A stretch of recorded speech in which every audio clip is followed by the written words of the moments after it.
पेट पे आगे वैसे ले तो ना जा फिर हम रख लेंगे।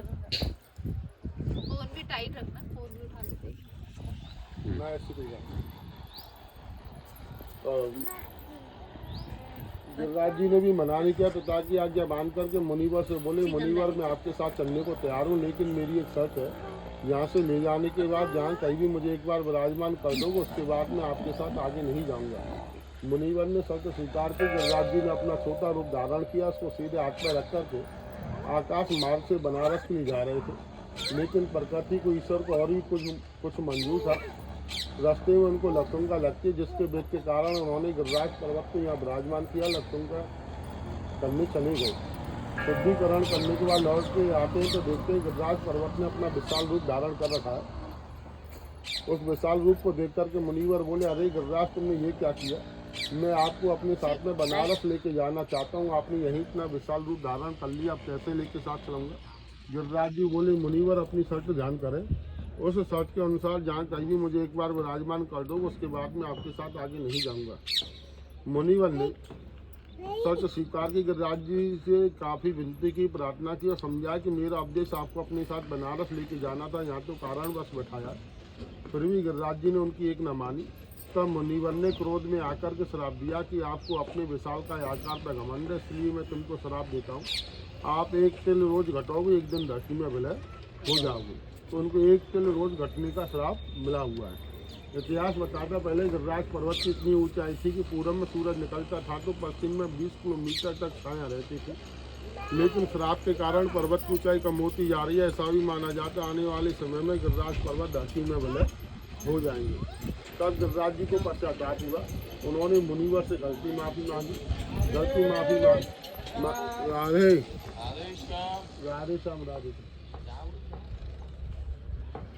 बताते जाओ। गलती माफ़ी मांगने पर मुनिवर बोले, अरे गिरिराज मेरा श्राप मिथ्या तो नहीं जा सकता, लेकिन मैं तुमको एक आशीर्वाद देता हूँ। द्वापर में जब विष्णु अवतार कृष्ण भगवान के रूप में धरती पर मनुष्य लीला करेंगे, तब आपको गिरिराज पूजा कराएंगे और कलयुग में आपकी मान्यता बढ़ेगी।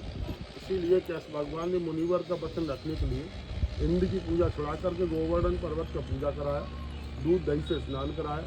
बोलिए गोवर्धन महाराज की। अब आप सुने गिरिराज जी की महिमा। पहले ब्रजमंडल में इंद्र देवता की पूजा होती थी, तो नंद बाबा ने सभी ब्रजवासियों को हुक्म किया कि सभी लोग अपने अपने घरों में मीठा नमकीन प्रसाद बनाए, कल हमको इंद्र देवता का पूजा करना है। यशोदा मैया भी अपनी रसोई घर में प्रसाद बना रही थी। तब कृष्ण भगवान ने आकर के पूछा, मैया मैया आज हमारे घर में पकवान क्यों बन रहे हैं? यशोदा मैया बोली, लाला कन्हैया हम लोग इंद्र देवता की पूजा करते हैं, जय जय करते उसकी तैयारी में पकवान बना रहे हैं। कृष्ण भगवान भक्कर के नंद बाबा के पास गए और नंद बाबा से बोले, बाबा बाबा हम लोग इंद्र की पूजा क्यों करते हैं? नंद बाबा बोले, लाला कन्हैया इंद्र देवता हमारे लिए समय समय पर बरसात करते हैं, जिससे पशुओं के लिए चारा और हमारे लिए अन्न उत्पन्न होता है। अगर हम पूजा नहीं करेंगे तो ना पशुओं के लिए चारा होगा, ना हमारे लिए अन्न उत्पन्न होगा। तब कृष्ण भगवान सोच समझ करके बोले, ये तो इंद्र देवता की ड्यूटी है, दिन करना, रात करना, बरसात करना, धूप निकालना, ये सब अगर वे पूजा करने से करते हैं तो ये उनका घमंड है, और घमंडी देवता की पूजा करना दोष होता है। इससे बढ़िया आप गोवर्धन पर्वत की पूजा करें, जो आपके तन मन धन से रक्षा करेंगे, आपकी हर मनोकामना को पूर्ण करेंगे। फिर भी नंद बाबा की समझ में नहीं आता। तब कृष्ण भगवान पूछते हैं, आप इतने दिनों से इंद्र देवता की पूजा कर रहे हो, क्या आपने इंद्र देवता को आज तक देखा है? नंद बाबा बोले, लाला कन्हैया पूजा तो हम बरसों से कर रहे हैं, लेकिन इंद्र देवता को आज तक हमने किसी ने नहीं देखा। तब कृष्ण भगवान कहते हैं, अगर आप मेरे कहने पर इंद्र की पूजा छोड़ के गोवर्धन पर्वत का पूजा करोगे तो मैं आपको आश्वासन देता हूँ, साक्षात गिरिराज जी आपको दर्शन देंगे, आपकी हर मनोकामना को पूर्ण करेंगे। दर्शन करने की लालसा में नंद बाबा तैयार हो गए। उन्होंने दूसरे दिन इंद्र की पूजा छोड़ के गोवर्धन पर्वत का पूजा किया, दूध दही से स्नान कराया और स्नान कराने के उपरांत अपने अपने घरों से जो मीठा नमकीन प्रसाद लेकर के आए थे सबका भोग लगाया। उस समय जो मीठा नमकीन प्रसाद का 56 तरह के नग थे, तभी से गिरिराज जी का 56 भोग लगाया जाता है। एक रूप के बजत रहे, दूजा रहो पजाए, सहस्त्र बजा फैलाए के और मांग मांग के खाए। इधर तो कृष्ण भगवान कह रहे हैं गोवर्धन महाराज इनकी पूजा करो, दूसरे स्वरूप में स्वयं खड़ो करके पज रहे, लाओ ब्रजवासियों मुझे खिलाओ, मैं ही गिरिराज हूँ।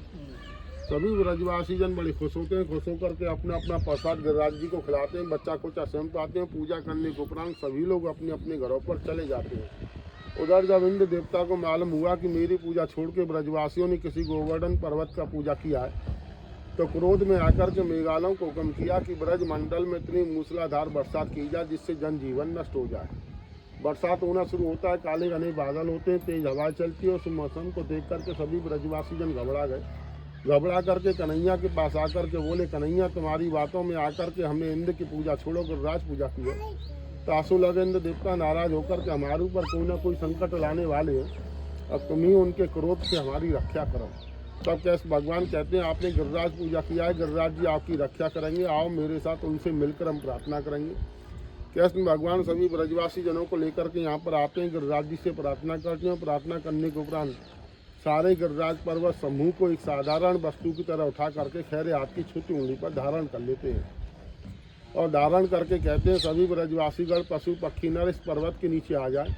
जब तक बरसात होगी तब तक स्वयं गिरिराज जी आपकी छतरी बनकर रक्षा करेंगे। बरसात होना शुरू होता है, सभी लोग पर्वत के नीचे आ जाते हैं और कुछ समय बाद यशोदा मैया कहती है कि थोड़ा थोड़ा शब्दों सहारा गिर ना पड़े मेरा गिरवर ढारे। अरे ग्वाल वालों, मेरे छोटे से बालक इतने बड़े गिरिराज पर्वत को उठा रखो, आप लोग भी अपनी अपनी लाठियों से सहारा लगती, कुछ तो सहायता मिलेगी। तब ग्वाल वालों ने अपनी अपनी लाठी उठाई, पर्वत में लगा करके कन्हैया से बोले, कन्हैया अब तुम आराम कर लो, हम पर्वत को साध लेंगे। कृष्ण भगवान मुस्कुरा करके बोले, तुम पर्वत को साध लोगे? कुछ ग्वाल वाल लपक के बोले, हाँ क्यों नहीं साध लेंगे, तुमसे कम खाते का, जितना चोर के माखन तुम खाते उतना हम भी खाते। तब कैसे भगवान ने थोड़ा सा हाथ को नीचे किया, पर्वत भी नीचे की तरफ आने लगा। तभी ग्वाल वाल घबरा करके बोले, अरे कन्हैया ये तो थारे बस की काम है, हम पे तो तनको पर्वत नहीं सद रहा, आपको तो आप ही साधो। तब कैसे भगवान दोबारा हाथ को ऊपर करते हैं, पर्वत को 7 दिन 7 रात तक कंटिन्यूस उठा करके रखते हैं। जब मेघालयों ने देखा कि हमारे इतने बरसात करने पर भी ब्रज में धूल उड़ रही है, छोटे से बालक इतने बड़े गिरिराज पर्वत को उठा रखा है जो सारे बरसात के जल को पी रहा है, तब उनका आश्चर्य का ठिकाना ना रहा। उन्होंने यथास्थिति जाकर के इंद्र देवता को बताया। इंद्र देवता का भी आश्चर्य का ठिकाना ना रहा कि एक साधारण बालक इतने बड़े पर्वत को कैसे उठा सकता है। तब उन्होंने कारण जानने के लिए नारद जी को याद किया और नारद जी ने आकर के बताया कि विष्णु अवतार जो कैसे भगवान के रूप में धरती पर मनुष्य लीला कर रहे हैं, वह स्वयं समावेश होकर के गिरिराज पर्वत के रूप में पहुँच रहे हैं। ये और कोई देवता नहीं, विष्णु पूजा ही गिरिराज पूजा है। तब उनको सत्यता मालूम होती है, वह यहाँ पर शरणागत होकर के आते हैं, लेट कर परिक्रमा लगाते हैं, त्राहिमाम गिरिराज मेरी रक्षा करो, जाने अनजाने में जो भूल हुई है उसको क्षमा करो। ऐसा बार बार गलती माफ़ी मांगने पर स्वयं गिरिराज जी उनको अभय दान देते हैं।